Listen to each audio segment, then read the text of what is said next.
Hello, hello, hello. Welcome back to Down the Rabbit Hole. We're on episode 98 if you're watching.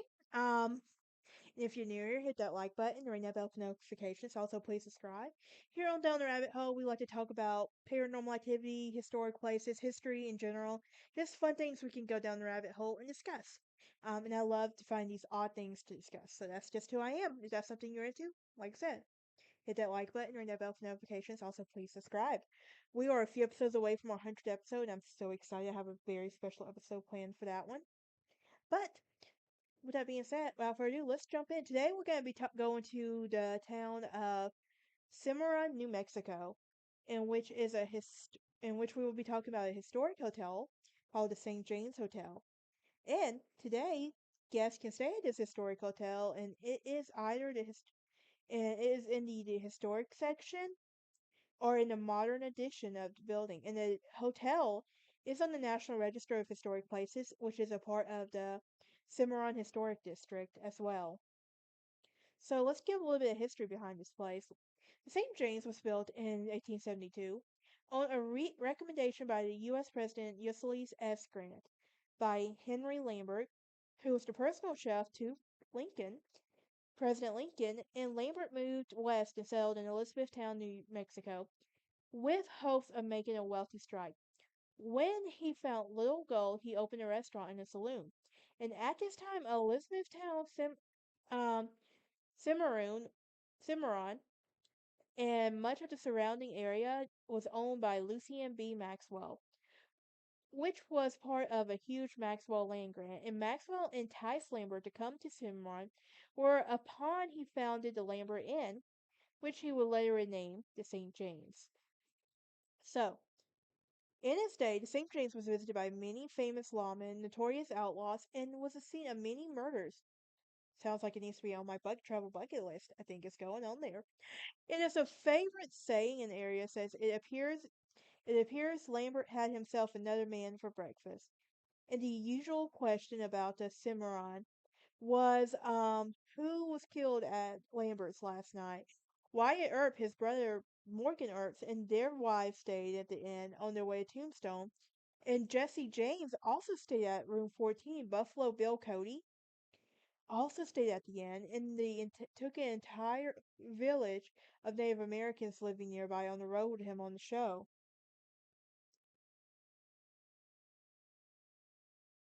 Um, and the outlaw David Crockett, who was a descendant of the original David Crockett, who killed three Buffalo soldiers inside the hotel's bar room in 1864, and other notable customers such as Clay Allison, Black James Ketchum, and Annie Oakley as well. Now, in 1901, when Lambert's son replaced one of the roofs on the St. James, they found many bullet holes, and a double layer of hardwood was stopped anyone from sleeping until upstairs from being killed. Today, the dining room ceiling is still holds the same 20 bullet holes. The St. James fell into despair after the railroad came through and effectively killed the Santa Fe Trail, as the gold in the area moreover dwindled. From 1926 to 1905, the hotel passed from owner to owner, but in 1985, it was restored to its former glory.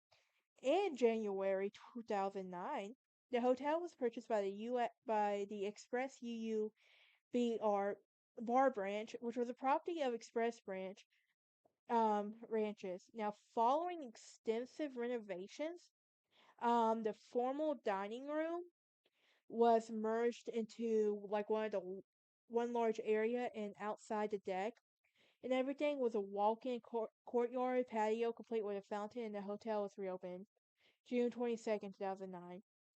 On September 1st, 2004, the hotel announced to its Facebook page it would permanently close the doors September 16th, 2024. Even if I could make it out there before then, I wouldn't have the chance to. But anyway, where's the noble rooms? Room 14 was the Jesse James room. Room 17 was Mary Lambert's room. So, who was Jesse James? I actually talked about Jesse James on my True Crime Lounge podcast, because he was true crime after all. And a brief history about him was he was an American outlaw, bank and train robber, guerrilla, and leader of the James Younger Gang.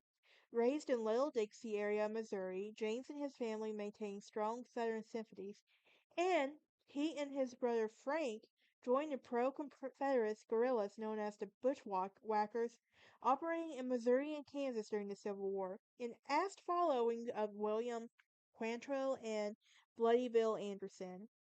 Now, they were also accused of committing some of these atrocities across the Union soldiers and civilian abolitionists, including the Centralia Massacre in 1864.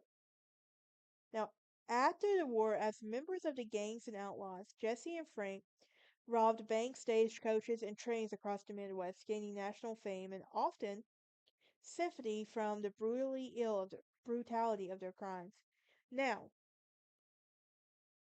the James brothers were also most active members of their own gang until 1866 to 1876, when a result was attempted to a robbery in Northfield, Minnesota, and everything, and was captured and killed. They continued their crime for several years afterwards and recruited many new members, but came under increasing pressure from law enforcement seeking to bring them to justice. On April 3rd, 1882, Jesse James was shot and killed by Robert Ford, a new recruit to the gang who hoped to collect a reward for James's head and promised amnesty for his previous crimes. According to Arias Living in Life, James became a legendary figure of the Wild West. And you can go back and watch season 2 of my True Crime Lounge podcast where I talked about criminals of the Wild West. Because some of these names do sound familiar. But popular portrayals of James as an embodiment of Robin Hood, robbing from the rich and giving to the poor, and as a romantic individualist, and also no evidence of his gang shared the loot, their robberies with any of the network. Scholars and historians have also characterized James as one of the many criminals inspired by the regional insurgencies of the ex-Confederate um, following the Civil War, which rather than the manifestation of the alleged economic justice or the frontier lawfulness. Now, James continued to be one of the famous figures from his era, and hi- and in his life has been dramatized as and memorialized numerous times. Now we talked about Room 17, which was Mary Lambert, and some brief history on her. In 1887, Charles Fred Cyclone Lambert was born to Henry and Mary Lambert in room 31, now room 17 at the St. James Hotel. And it was a blustery winter night when a blizzard blowing outside. The time was his birth, and the hotel guest and a good friend of the Lambert family laughingly commented that he should be named Cyclone Dick, much to Mary's chagrin. However, she went along with it, and the couple soon began to ask their guest to be Fred's godfather, which he gladly accepted. And to the guest and Fred's godfather was none other than Buffalo Bill Cody. And Bill would later give Fred instruction on how to use guns when he got older. Mary died in the room on June 8, 1926. But like I said, you can go check out my season 2 of my True Crime Lounge podcast and find out more about information on that one. But yeah, but that is it for this episode. Join me next time as we talk about the Pierce Victorian Mansion, and then we're going to be talking about the supposed town in Shasta Mountain for our 100th episode. I'll see y'all next time. Y'all have a great day.